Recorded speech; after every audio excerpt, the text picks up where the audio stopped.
So hi everyone, this is Ecuboot, and for today's videos, we're going to show you a problem that happens on this Mercedes C230 W203. As you can see, when the engine is in idle positions, there's a lot of vibrations. So with that being said, let's go ahead and diagnose this car together. So first of all, let's take a quick scan to see what's happening. I've already connected the car with Tune diagnostic tool. Let's read the full code. So it's clear to see that we're having misfires, and especially on cylinder 1. So I think this is the main problem, resulted the shaking on our engines. Before fixing our problems, let's take a look at the block diagram where it demonstrates how the engine is operated. I've had a video in general on what causes misfire and how to check them, so you can watch it at our playlist. The link will be in the descriptions. And with that being said, I will go straight into our problems. As you can see, this 272 engine has 6 ignition coils as well as 6 injectors. Moreover, it also has a crankshaft position sensor B70 and 4 camshaft position sensor on both sides of the engines due to the V6 layout. Well, there are plenty of reasons for misfire to occur on cylinder 1, such as the injectors, the ignition coils and spark plugs, or maybe the pressure leakage through piston ring. On the electrical side, we have to check if there's any signal coming out of our ECM N3/10 to this component. So this might be the reason resulted the misfire on cylinder 1, and we have to check them sequentially. So firstly, we're gonna check the injectors. This 272 engine has 6 solenoid injectors that spray indirectly into the intake manifold. So let's take a look at the wiring diagram. It has 2 wires, one for the signal and one for power. For your information, this injector can spray with the pressure within 3 to 6 kilograms. And secondly is our ignition coils. We also have 6 of them. Normally, we can swap it with other cylinder, but in this case, we have to check the electrical first. It has 4 pins at the plug. The first pin is voltage supply. The second and third are vehicle mass and engine ground, and the 4th pin is actuator from control unit. I will show you the diagram.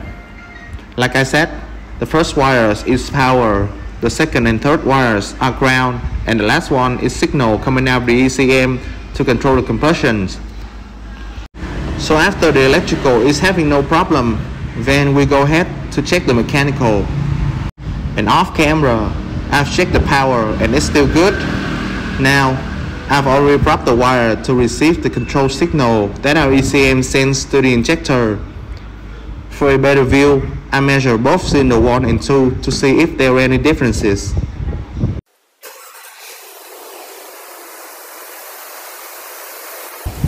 As you can see, the red line is the control signal to cylinder 1, and it looks exactly like the others on cylinder 2. So we can assume that there is signal coming out from our ECM. So now, let's move on to ignition coils. From the front of the engines, this is cylinder 1, 2, 3, and here is 4, 5, and 6. Since we're having problem at cylinder 1, so we're gonna measure it. Firstly, we will have to check the power of this coil using DC voltage scale on our multimeters. The power switch must be turned on to do this. I've already propped the electrical wire to the VOM. As you can see, there is 12 volts on the VOM, which means power is present. Now we will check the ground to this ignition coil using continuity on our VOM. You will need to turn off the ignition and wait for 2 to 3 minutes. As you can hear the continuity beeping sound, which means this coil ground is good. So lastly, we will need to use the oscilloscope to receive the signal that our ECM sends to the ignition coil. I will check both of the coils for you to see the differences. And evidently, there is still signal from the ECM to control this component.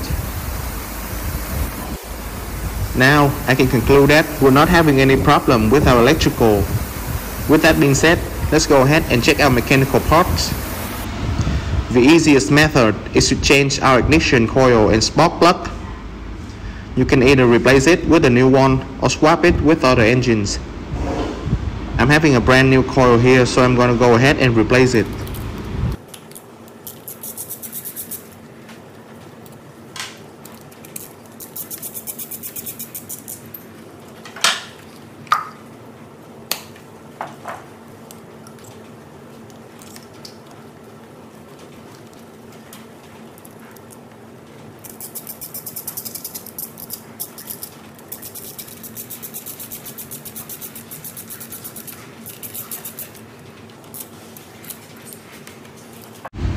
After the replacement, we have to clear the fault code and check the live data related to the misfire behavior.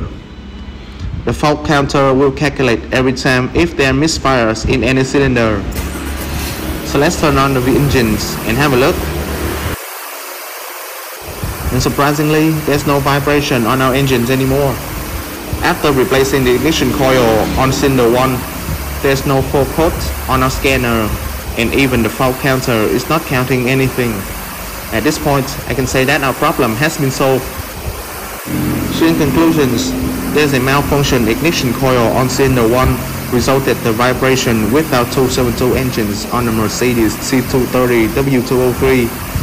After replacing the faulty component, the problem has been fixed and therefore our engine is working properly. If you have any difficulties, don't hesitate to contact us. We're really looking forward to help you with your issues. We really hope you enjoyed today's videos. Thanks for watching and see you next time.